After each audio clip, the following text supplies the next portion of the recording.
Between the Covers, the show for readers and writers and lovers of books. I'm Stephanie, and I'm a publisher at Red Penguin Books. We're a publishing company for writers of all genres. So whether you are an author who has a book all ready to go and be published, or maybe it's still stuck in your head, or 300 sheets of loose leaf crammed into a drawer. And yes, we had 3 books in the past 6 months that were delivered loose leaf, handwritten. It does happen. So whatever shape your book is in, please visit us at redpenguinbooks.com and unleash your inner author. I am so excited today to be joined by 3 fabulous authors who have certainly unleashed themselves. And you are in for a treat because we have 3 very, very different books here.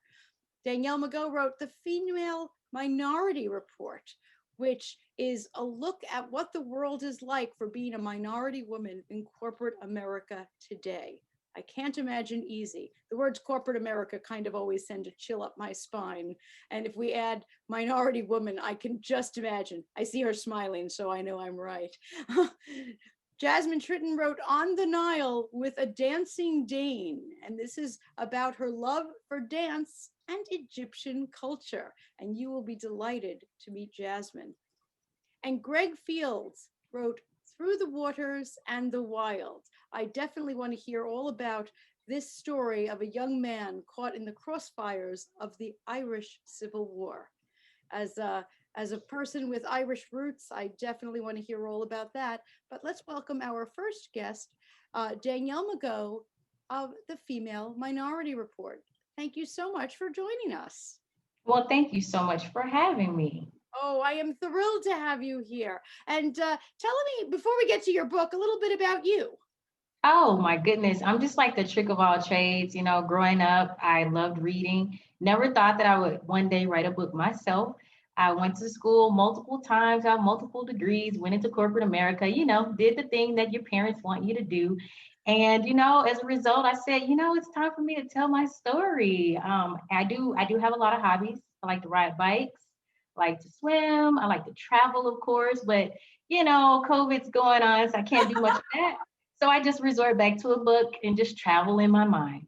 Oh, I'm right there with you. I am traveling in my mind and through my Pinterest page at the moment, and hoping that not in the far distant future. Tell me a little bit about these multiple degrees. That intrigued me. Okay, all right. So the first degree I got undergrad physics with a math minor, and then I went on and got my master's degree in aeronautical science with a concentration in space studies with hopes to work for NASA. But by the time I graduated, they were removing a lot of programs. And so I went on and I got a third degree, my MBA, and a concentration in global management, because I felt like any job that I get, I'm doing business. So I need to understand the roots of what I'm doing. This is my mechanism to make my money, my livelihood. I need to understand. Wow. So when people say, like, I'll often say, well, that thing, it's not rocket science. You actually studied rocket science. I understand the rocket science. You're like the smartest person I've ever had, because we never had somebody who really knows rocket science here. You know what's funny? We're all equivalently smart. It's just all how we apply our knowledge, honestly. Well, that's very kind of you to say, since I do not have a degree in rocket science. Thank you, Danielle. So tell me, how did this book, The Female Minority Report, what started this trajectory? Yeah, I would say what sparked it was just a few experiences that I encountered over and over. It was just repeated situations, and I didn't see any real growth from my environment. So I said, what can I do to be productive and to educate the people around me who may not understand what I'm going through? They may not be consciously aware of what's happening here. So that's what influenced me to start taking notes, writing down my ideas. Instead of being angry about my experiences, what I did is I converted that over into an educational piece. And so as I went through my notes, I said, some way I need to find a way to combine this and educate the people around me and other institutions, other corporations. And I said, what better way than to write a book?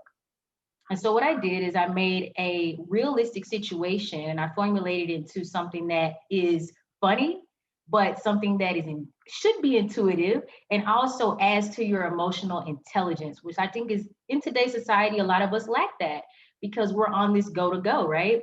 Corporate America is very fast paced. You get up, you go to work, you sit in traffic, you go home and you repeat it 6 times or 7 times a week, sometimes 8 times a week, right? There's not even an 8th day of the week. So I understand why people's emotions can be turned off.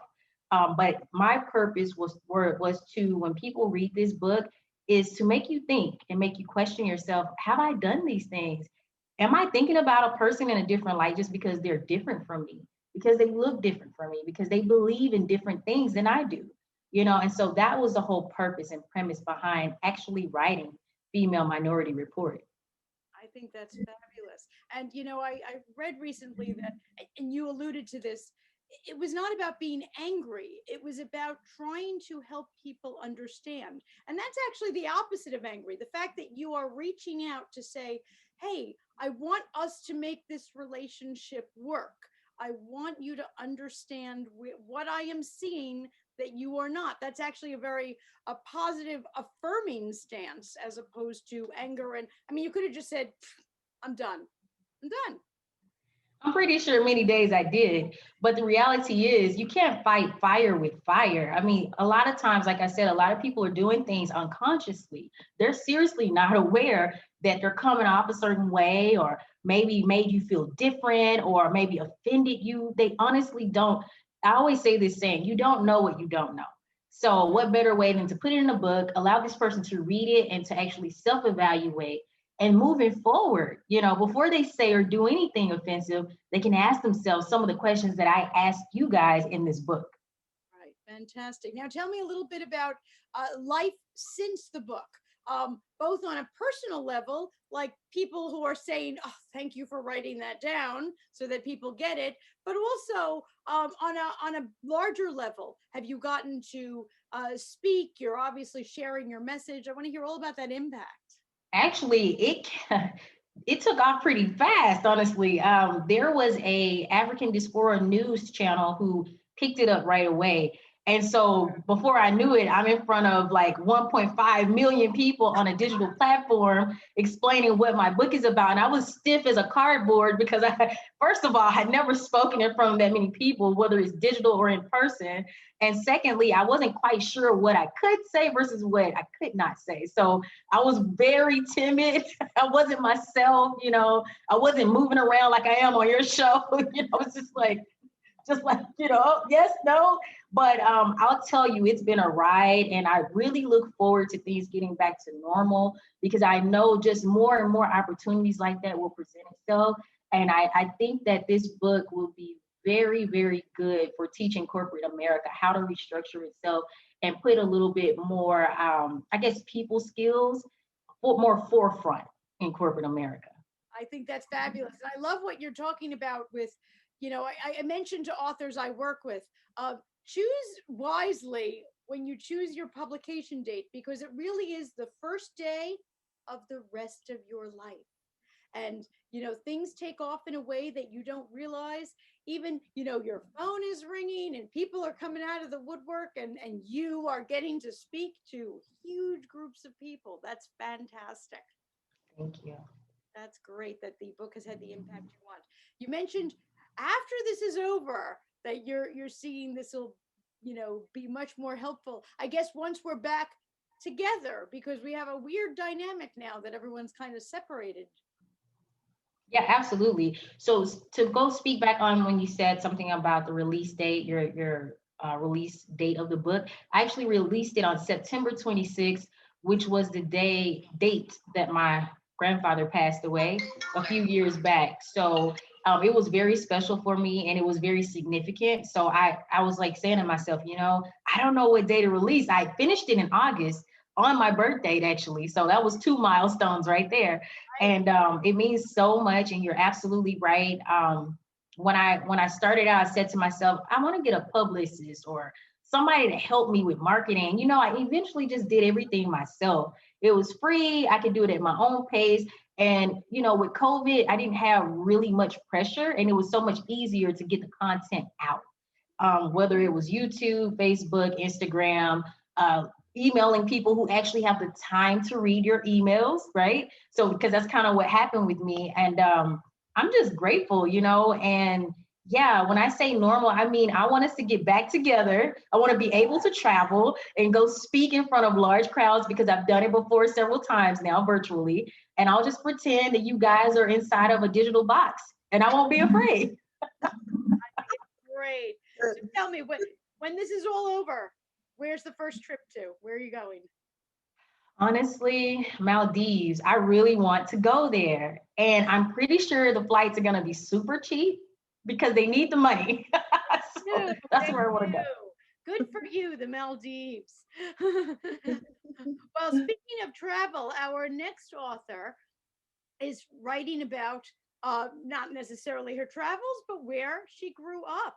She is an adventurous traveler herself, but she had explored the land of the pharaohs and overcome all sorts of obstacles when she decided to write on the Nile with a dancing Dane. And she is also an artist, and there's artwork and photos in the book. So please welcome Jasmine Tritten. Nice to have you here today. Hi, Oh, I'm so nice to delighted to be have here. you. So tell us a little bit about your life before the book and how it came about.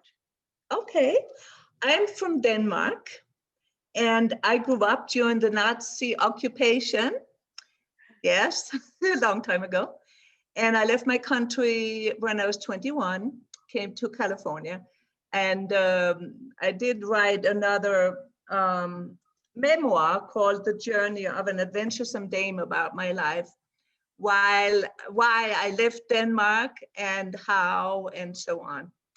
And so this book now on the Nile with the dancing Dane um, is came about. I have been journaling since I was a young girl, like some of the other people. I always journaled. Yeah, I was about 15, and I loved to travel, and I always wrote very detailed journals. And I came to America, and I've traveled all over the world, and I've always written detailed journals. So I don't need to make up anything because I've had a very exciting life. And on the Nile with a dancing Dane is one of those exciting adventures because in 1983, before the iPhones, before the computers, I went to Egypt with a friend, and I was going to study dance and study. Um, I love to dance, and I love the Egyptian culture.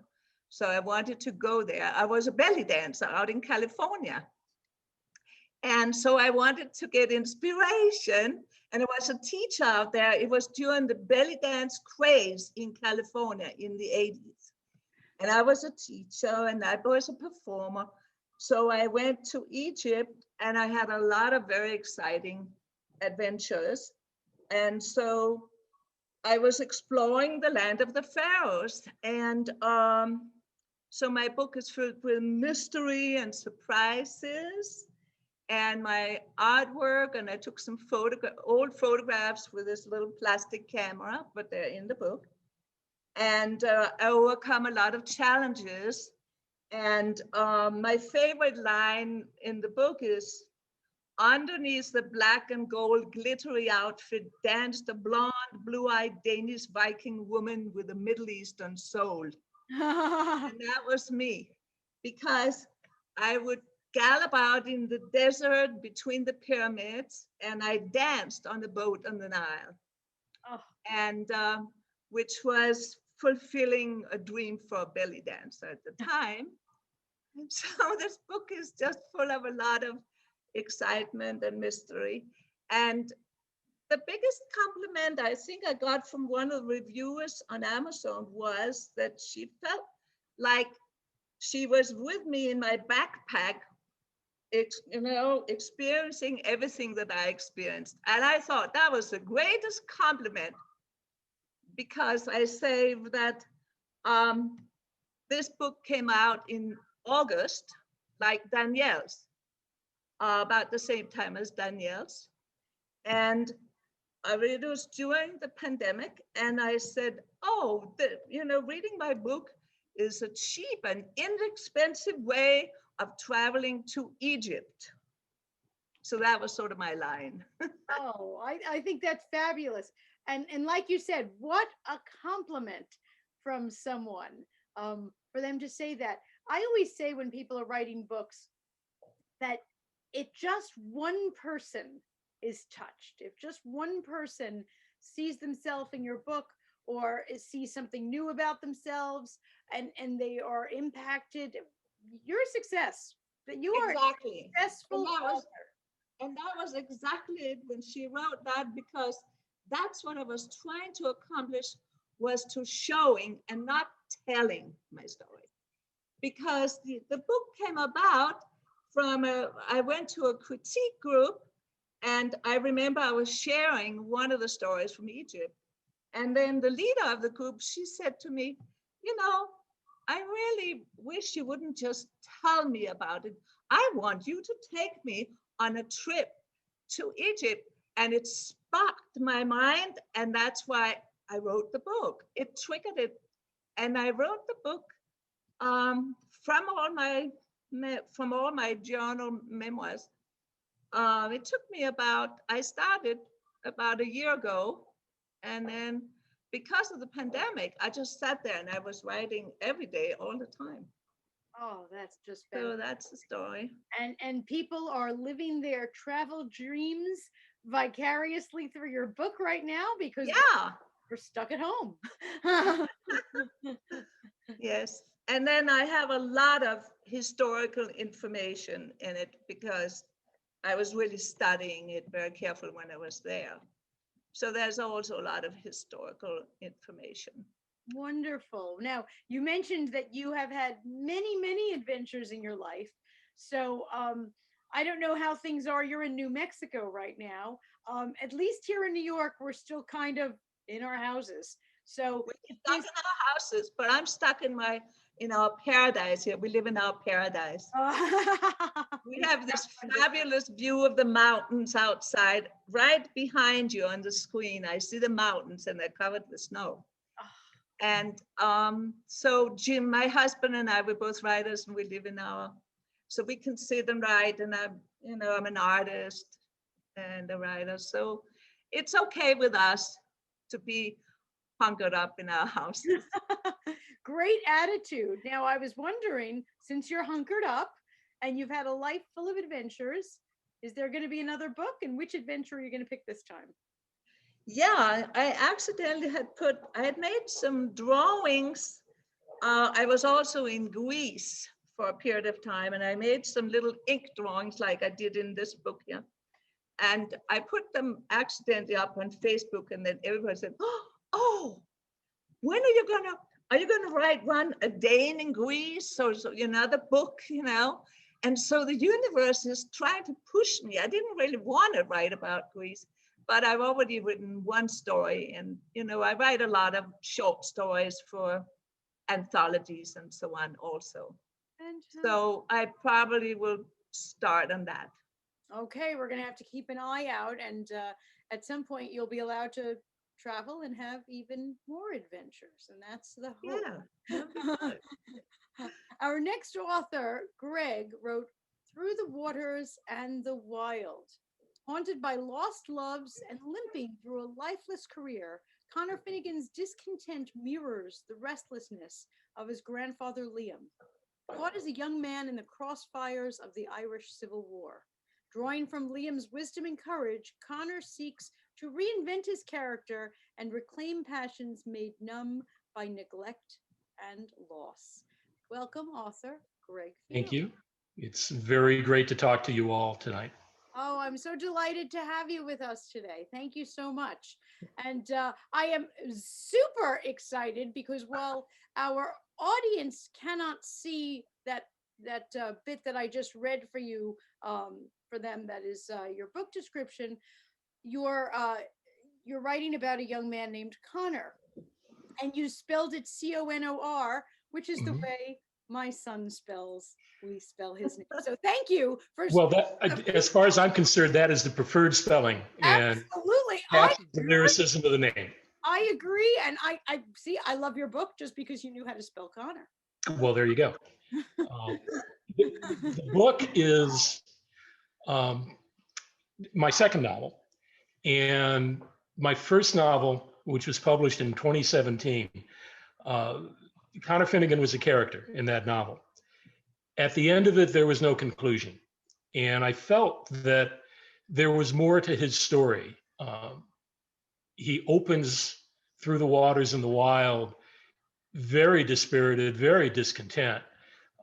His passion is dead, and he's sleepwalking through his existence, trying to find the lost threads that his own sense of hubris caused him to squander through the first novel.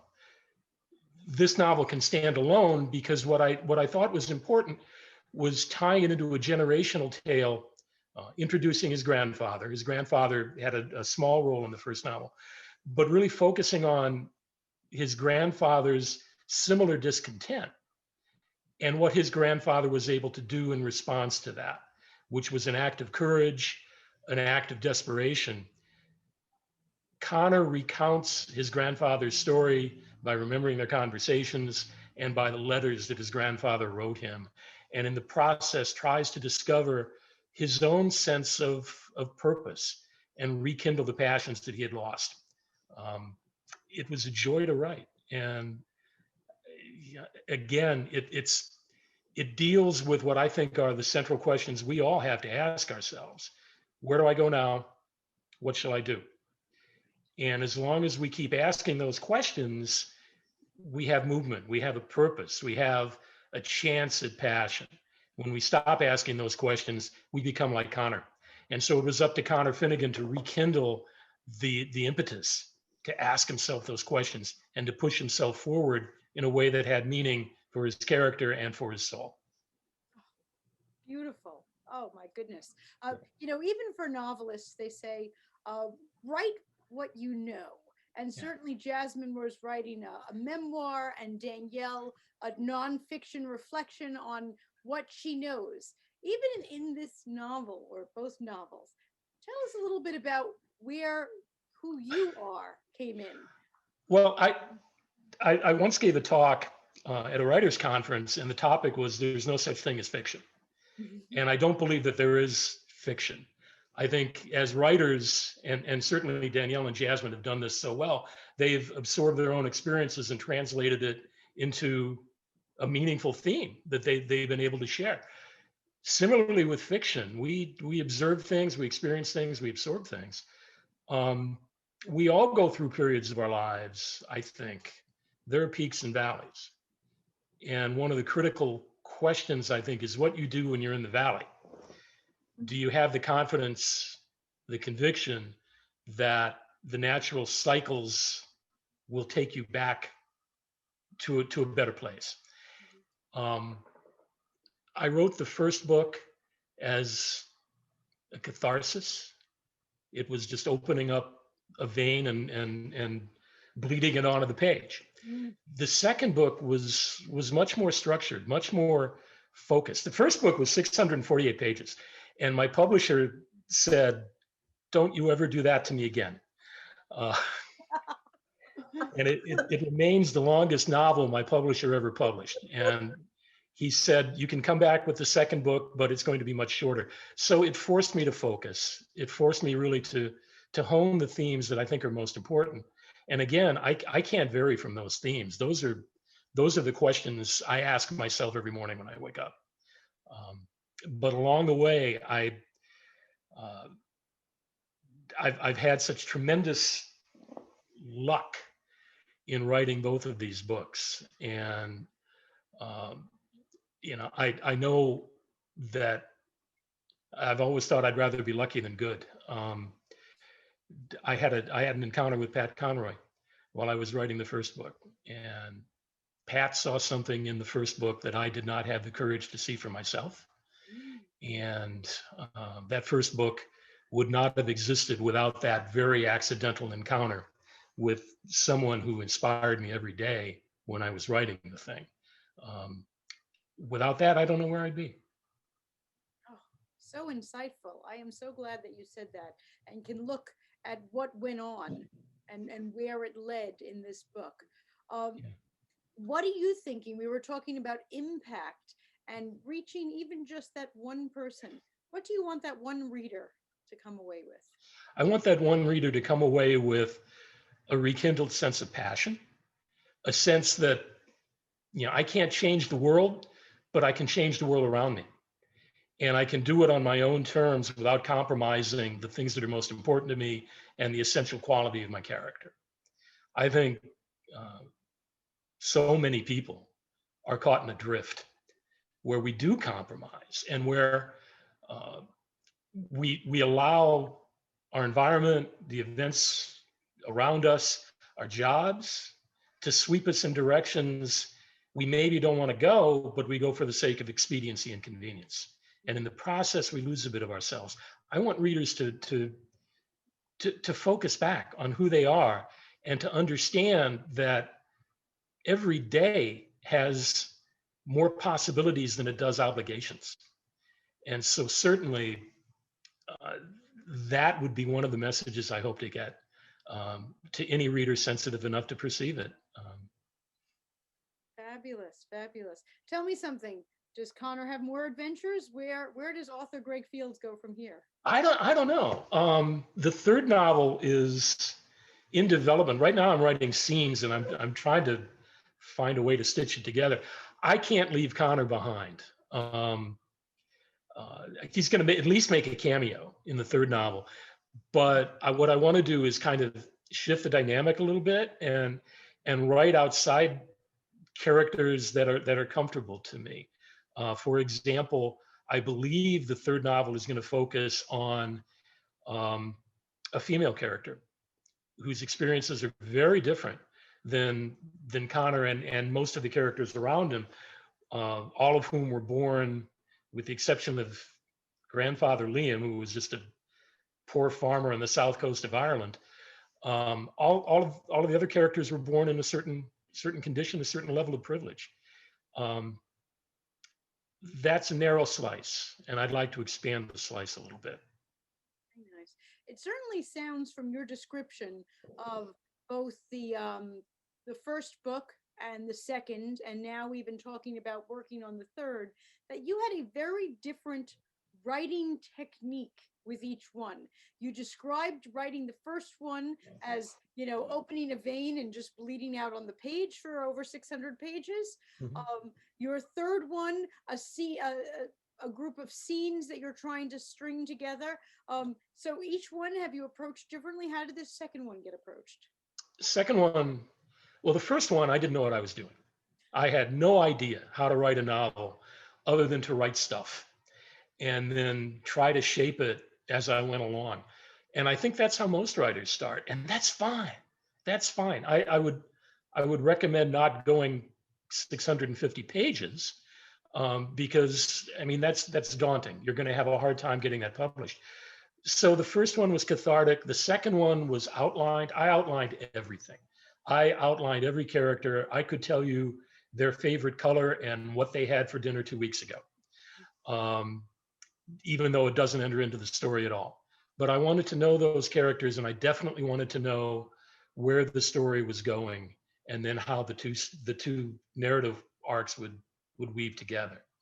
The third one is probably more technical than the other two. I'm learning how to be a writer. I still really don't know what I'm doing, but I've been fortunate enough to surround myself with people who do. I have to tell you, I'm now a member of the Irish Writers Center in Dublin, which is a dream come true for me. And somewhere up there, I think my grandfather might be smiling. But we get together every week, and we write and we share and we react and we tell bawdy jokes and just kind of nurture ourselves along as writers. That's incredibly invaluable. And my fear is that one of the impacts of the pandemic, certainly on writers, is that, I mean, we tend to isolate to begin with. If that isolation is enhanced or exaggerated, it may become that much more difficult to hone your craft, to gather the stories that you need to translate and to go forward. Well, I'm so glad you're mentioning the writers community because I hear that from so many authors, and I encourage authors out there. Um, yes, we are, in pandemic, but we have abilities that we, maybe were latent, Zoom, phones, video chats, etc. You are in a group in Dublin and you do not live in Dublin. So you're not going to a weekly meeting in a pub Yeah. in Dublin. And I Yeah. think that's just amazing and so joyous for you to be part of a writers community. And there are thousands of communities out there. I always tell authors, find the one that speaks to you. It is amazing how collegial writers are. And I've actually formed friendships just out of the blue. I approached writers to ask if they would read either the first or second book, and almost all of them responded, including some people who've, are my literary heroes. Even forming a friendship with one or two of them. Nile Williams, the Irish novelist that not enough people are reading. So if you're watching this, go get Nile Williams books. Um, brilliant, brilliant lyricism and brilliant insight and very clever. But writers support one another.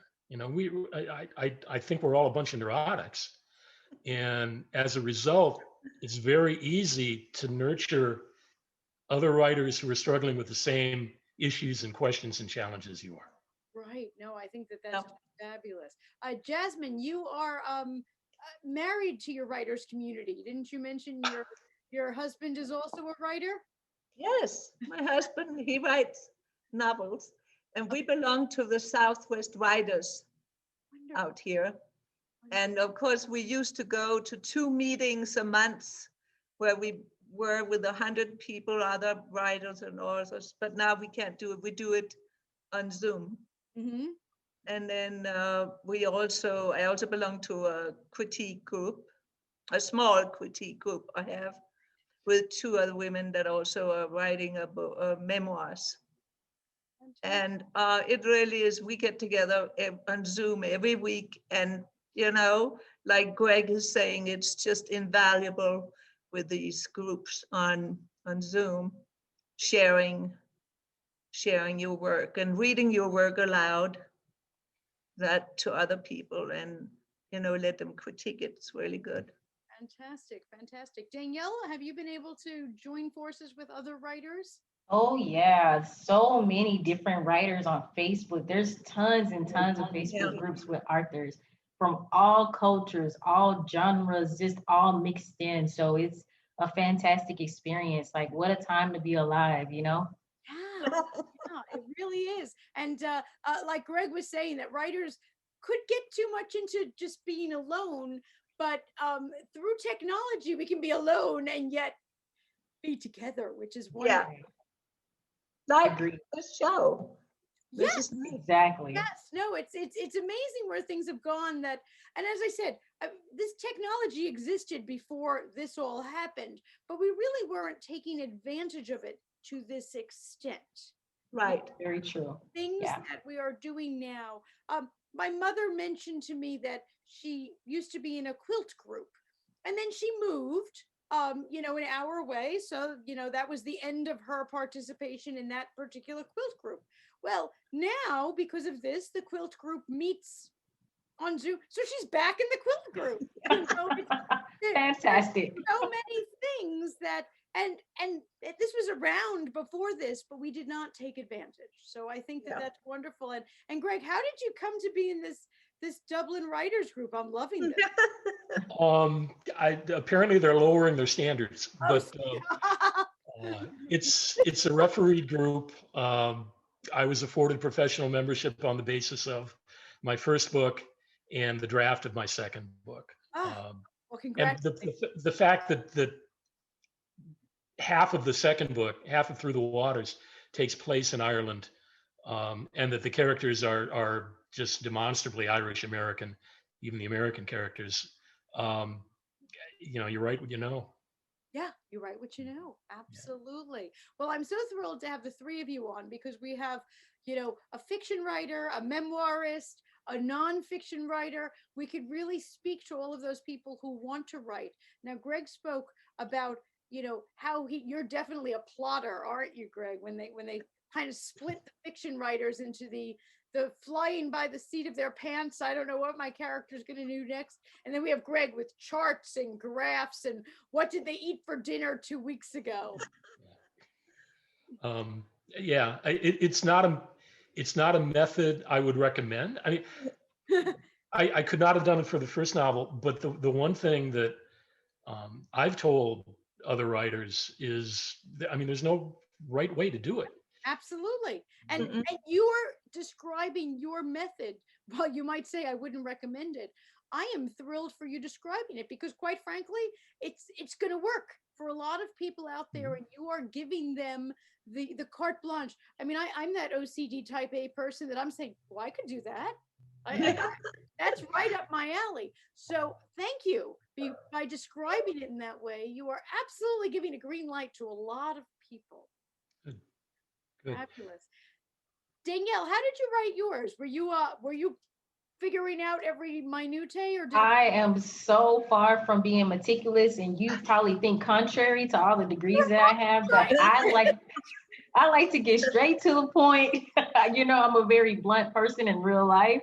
And so the way I wrote it is how I would talk to anyone, and I made it conversational, but more of an internal conversation that you're having, and to kind of sprinkle my experiences, into the mix. So it was quite easy to write my book. I only have 124 pages, Greg. That's where I stopped. And so I'm just joking with you. So, I just basically wrote out an outline, and I just filled in, I said, how many chapters do I want? Because I could go on and on and on, right? Because these are my experiences. But I said, at some point, I just want to give them enough to think, because maybe I want to come out with a part 2, part 3, I don't know, and I just kind of wanted to see how society would even receive this type of book, because this is very controversial. And it came out before 2020. I mean, in terms of me writing the book, the ideas came before 2020. 2020 really changed the dynamics of the globe. It made the world stop. It made the world see ourselves for who we really are. Some people were okay with it. Some people were unhappy. Some people were shocked. And so that really helped catapult this book towards, being released September 26th. Because I'm like, oh, okay, well, they've already tenderized 2020. It's time to slide this book right in, and bake it, because we're ready for this conversation now. Absolutely, we're ready for this conversation. I could certainly see there being a part 2, with all the hope that the conversation means that there will be an evolution, so that there will be a Absolutely. part 2 to it. That's Absolutely. Thank you. I hope so. We can only hope and dream. So yeah, we'll see. if 2020 taught us anything, it taught us that we have no idea what's happening tomorrow. So That's true. Well, you know what? You know what I've been saying lately? We're reclaiming our time in 2021. So. My goodness. I mean, we're coming up on, kind of the 1-year anniversary of the day that we shut our front door and didn't open it again. I mean, That's right. I don't know about you, but I remember where I was. The last book signings that we hosted were March 12th and March 13th. And I had scheduled book signings and book releases for March 14th and 15th that didn't happen. Yeah. And I mean, the books were released, but there was no party. And, it's really that's why I said we really didn't see this coming. No, I don't think we don't anybody. see a lot of things coming. But that one definitely no one saw. I mean, saw that one coming. No one saw that one coming. But it means that the 3 of you have books that you are working on and got finished, and maybe part 2 and part 3. So since we are still locked up, speak to our viewers about all of, I mentioned to you that there was a survey done by Book Expo years ago that 90% of the people polled want to write a book. And I believe that, because every time I walk into a room or a Zoom room or whatever it is, and someone introduces me and mentions that I'm a publisher, I instantly am surrounded by, oh, I want to write a book. So it is true. Everybody wants to write a book. And you three, you did it. I mean, the equivalent of you climbed Mount Everest, you did that bucket list item, and our viewers, 90% of the people watching this show right now want to write a book. So what would you say to them to get them started? What's your, insight, because you succeeded? Jasmine, what do you want to say to those people? Just write down your thoughts, whatever come to your mind. Now, if we talk about memoir, just think about those stories that are in your mind that you carry around, those important, whether they were really bad ones or really good ones, the ones that you remember. Just start writing them down. Don't think about whether it's good or bad. Quickly just write it down, and you'll find out the more you write, the more you remember. And then it just keeps building and building. So keep just writing whatever comes to your mind. You can always make it into a good story later. I am so glad you said that. One of the things I constantly say to new writers is keep moving forward. Don't edit. Like, Yes. because we have a tendency, we write a sentence and then we fix it and then we cross it. And Yeah. then, get it out. Get it out. Get it out from your right brain, right out there. And then you can always later on just There's rewrite. plenty of time for that later. Yeah. Greg, what are you going to say? You're the success. What are you going to say to our writers out there? You're right. One of the things I'm doing now, I'm an acquisitions editor for my publisher, Mm-hmm. and I have more friends now than I ever had before. And everybody's coming to me with manuscripts and ideas. People want to do this, but I think there's this inherent timidity, and you do have to get it out. Writing a book, I mean, any kind of book, is, I think you have to acknowledge that it does take a certain level of courage to do so, because you're exposing yourself. You are. Nonfiction, Danielle, Jasmine, you've exposed yourselves in ways that are honest and open and completely transparent just by the nature of what you've written. And I think there's courage in that. Once people understand that, then maybe it becomes a little bit easier to put those thoughts onto paper. Right. No, I think you're absolutely right. And thinking about what I mentioned with release date, and that is the first date of the rest of your life. People after that date know you in a way that they did not know you before because of that exposure. And it does. It absolutely takes courage. You're so right about that. But then, of course, when you're a little bit older than me, then you don't really care anymore what people say, I think it's wonderful that I was a belly dancer, but years ago I didn't want to talk about it. But now I think it's great that I'm a retired belly dancer, right? It's funny you say that, because I have authors that I work with. Someone recently came and said, I'm, 65 years old. I said, oh, stop. I have authors I work with. I have two in their 90s. One just wrote a sex book, by the way. So, really, I think there's a lot to be said for what you just said, Jasmine. Once you pass a certain point, whatever. I don't care. I'm 78 and I'm proud of being 78. It's perfectly fine with me. I'm eternally young inside my mind. And that's all that counts. Boot. Wow. Danielle, what are you going to recommend to our budding writers out there? First of all, I just want to say to Jasmine, that's awesome. And Greg, thank you. It does take courage, Greg. So I appreciate you for acknowledging that. I would say for me, because I created my book cover myself, I wrote everything, I edited everything, I tried anyway, the best that I could, and I self-published, through Amazon.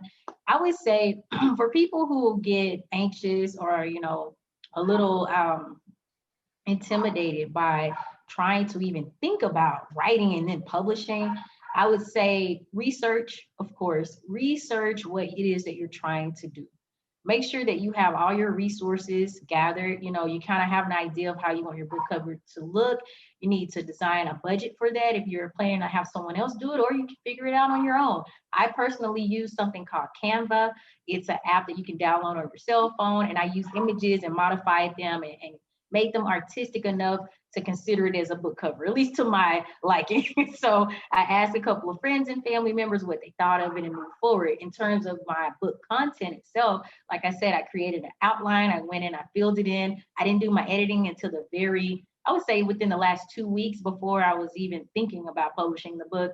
I also, of course, when I sat with my husband and I said, hey, baby, I really need you to read this from beginning to end. Matter of fact, I'm going to read it out loud. If you tell me what you like, what you don't like, what you think I need to take out, replace, things like that, because I think that it's awesome when you're a writer and you can do everything on your own, but I live by getting second opinions and getting other people's points of view, because I understand I am not going to read the book. There are going to be people out there purchasing the book, and I need to make sure that it's going to complement most people when they read it. And so I kind of took that approach. I took my time with spelling and grammar check. I didn't rush anything. I think a lot of us feel rushed at times, especially if we're using publishers and things like that. They put you on deadlines. So just make sure that you pace yourself. Make sure that you do exactly what Stephanie said. Just write everything out first. You can always go back and edit and modify what you've done, but don't be so hard on yourself in the beginning. The purpose is to get it all out, look at what you have, and find an artistic and creative way to put that together in a way that anyone can receive the information. Absolutely. Danielle, you had two things. You are totally speaking my language. I want a huge shout out to Canva, canva.com, canva.com. It is free and it is fabulous. So please, if you are looking for graphics, book covers, whatever you want to make, flyers for all these launch events, thank you. It's a great resource. And the other thing you said, which, oh my goodness, you and I must have gotten together to talk about this beforehand. Read it out loud. It is the best editing tool there is to read it out loud. You will find every single mistake that Grammarly is not picking up, that all of those other tools, and even the best of editors, because no matter how good people are, we see what we want to see. Even going one step further than that, there is a way of making your computer read it out loud to you. And if you do that, you are not in danger of accidentally correcting as you see it. We all do it. We read out, what is supposed to be there. So if the computer is doing it, you'll hear the mistake. So Danielle, I can't thank you enough. That is a huge, huge tip to all writers out there, is read it out loud to somebody, get other people in on it, whether you want to call them, family or beta readers. Hey, it's the same thing. And I can't thank you enough for saying all of that. Great, great tips. Great. And just to emphasize that, I mean, I think we all need readers. And there are times when I've given passages to my wife, and she'll come back to me and say, essentially, this is garbage. And you're still and she's right. She has impeccable taste in literature, and we're so close to it. We're so close to what we create. It's very difficult to be at all objective about the quality of what you're putting on paper. So those readers are just critical. Oh my gosh, yes. I've gotten some great takeaways, including marry well.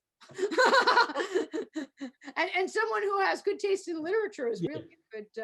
But absolutely, getting other people to read is so critical. When we write something, isn't it like we made a baby and we think it's fabulous, right? We think everything about it is fabulous.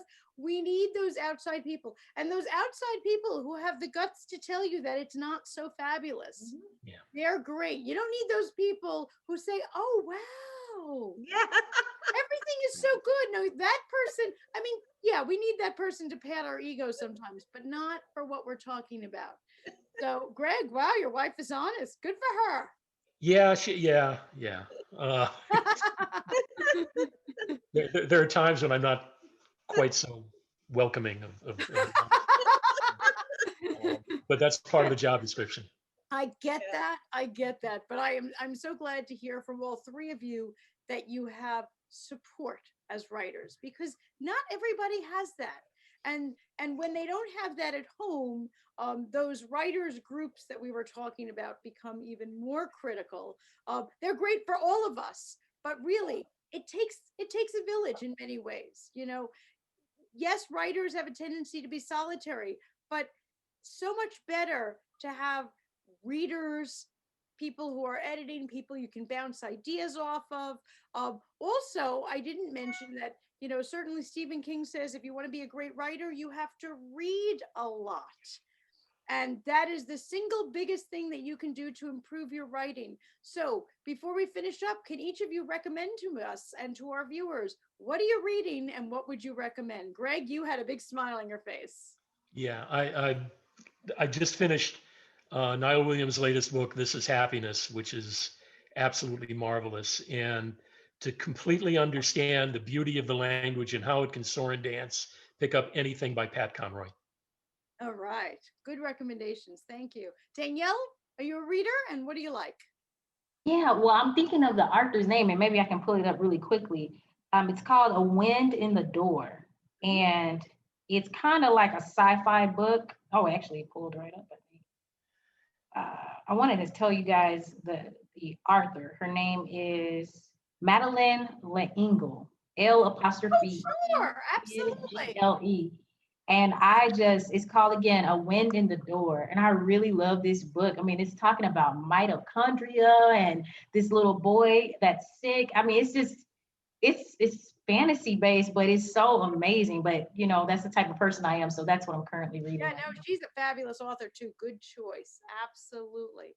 Jasmine, how about you? Something you're reading now or at least want to recommend? Well, because I like to read memoirs and spiritual books, but the one that I really like lately is Beryl Markham's book called West with the Night. And she was the first woman that flew solo plane from England to America. And she lived in Africa. And her friend was Karen Blixen's first husband, and Baron from Blixen. But her story is so fascinating. I'm just fascinated with her writing. And Ernest Hemingway, he praised her writing. Her writing is fabulous about her time in Africa. And so I just love that book, and because I always loved also Out of Africa by Karen Blixen.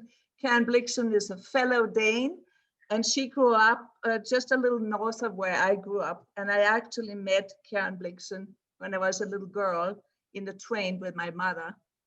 So all those, they're all connected together. So Beryl Markham and Karen Blixen. So I just got fascinated with this. Oh, great recommendations. And let me not forget to remind all of our viewers of our recommendations for the evening. Danielle Meggoe's Female Minority Report. It's available where books are sold, but you could also visit her website at femaleminorityreport.com. Jasmine Tritten on the Nile with a dancing Dane. And now you know all about the belly dancing and the trip to Egypt. So grab a copy because we can't go to Egypt right now, but we can grab a copy of On the Nile with a dancing Dane.